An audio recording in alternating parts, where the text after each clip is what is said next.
नमस्कार दोस्तों। आज मैं आपको सुनाऊंगी एक सौदागर और उसकी 3 बेटियों की कहानी। अगर आप मेरे चैनल पर नए हैं तो चैनल को सब्सक्राइब करें, वीडियो को लाइक करें और शेयर करें। दोस्तों, बहुत समय पहले की बात है। एक नगर में एक सौदागर रहता था। उसकी 3 बेटियां थीं। तीनों देखने में बहुत ही सुंदर थी, एकदम राजकुमारियों की तरह। सौदागर अपनी बेटियों को बहुत प्यार करता था, लेकिन छोटी बेटी से उसे विशेष रूप से प्यार था। एक बार सौदागर व्यापार के सिलसिले में विदेश जाने लगा, तो उसने तीनों बेटियों से पूछा कि वह विदेश से उनके लिए क्या लेकर आए। बड़ी बेटी ने कहा, मुझे चाहिए एक सोने की थाली। मंझली बेटी ने कहा, मुझे चाहिए एक सोने का पंखा। और छोटी बेटी बोली, मुझे एक सोने का सेब चाहिए। व्यापार के कार्य निपटाने के बाद सौदागर जब घर लौटने लगा, तब बड़ी बेटी के लिए सोने की थाली, मझली बेटी के लिए सोने का पंखा लेकर आया, पर उसे कहीं भी सोने का सेब नहीं मिला। दोनों बेटियां अपनी इच्छित वस्तु पाकर बहुत खुश हुई, किंतु छोटी बेटी सुंदर होने के साथ साथ दिल की भी बहुत अच्छी थी। वह सोने का सेब नहीं मिल पाने के कारण दुखी नहीं हुई। उसने पिता से कहा, आप तो अक्सर विदेश जाते रहते हैं, यदि कहीं कभी भी सोने का सेब मिले तो मेरे लिए ले आइए। इधर एक राजकुमार घोड़े पर चढ़कर एक राज्य से दूसरे राज्य का भ्रमण करते हुए एक दिन सौदागर के शहर में आ पहुंचा। रास्ते में चलते चलते सौदागर के घर के पास जब वह पहुंचा, तब उसने उसकी छोटी बेटी को देख लिया। वह उसे देखता ही रह गया। उसे लगा कि वही उसकी रानी होने के योग्य है। वह सौदागर के पास पहुंचा और अपना परिचय देकर उसे उसकी छोटी बेटी का हाथ मांगा।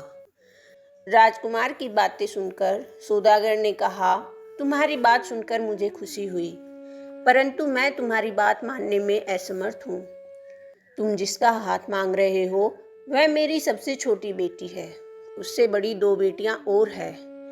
बड़ी लड़कियों की शादी किए बिना छोटी बेटी के साथ तुम्हारी शादी कैसे कर दूं? यदि तुम चाहो तो मैं अपनी बड़ी बेटी के साथ तुम्हारी शादी करवा सकता हूँ। सौदागर की बड़ी बेटी भी अत्यंत सुंदर थी। वह भी रानी होने के योग्य थी। राजकुमार ने कहा, मैं आपकी बात पर सहमत हूँ, किंतु अपने माता पिता को दिखाने के लिए उसे अपने साथ लेकर जाना चाहता हूँ। 2 दिनों के अंदर वापस ले आऊँगा। सौदागर की बेटी को लेकर राजकुमार रवाना हो गया। थोड़ी दूर जाने पर राजकुमार ने अपने घोड़े से कहा, ओ मेरे पवन घोड़े, तुरंत हमें हमारे जादू घर में ले चलो। राजकुमार का आदेश पाते ही घोड़ा पवन की गति से उड़ने लगा और कुछ ही देर बाद घने जंगल के भीतर स्थित एक छोटे से घर के दरवाजे के समीप जाकर रुक गया। घोड़े की पीठ से उतरकर राजकुमार सौदागर की लड़की को लेकर घर के अंदर गया। घर के अंदर के कमरे अत्यंत सुसज्जित थे।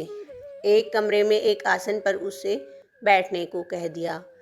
वह आसन अत्यंत सुंदर और नरम था। जब सौदागर की बेटी उस पर बैठी, तब एक दासी उसके लिए शरबत का गिलास लेकर आई।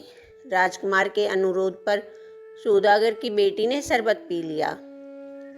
अब राजकुमार ने सौदागर की बेटी से पूछा, तुम इतने नरम आसन पर पहले कभी बैठी थी और इतना बढ़िया शरबत कभी पिया था? सौदागर की बेटी बोली, इतने नरम आसन पर कभी नहीं बैठी और इतना बढ़िया शरबत जीवन में कभी नहीं पिया।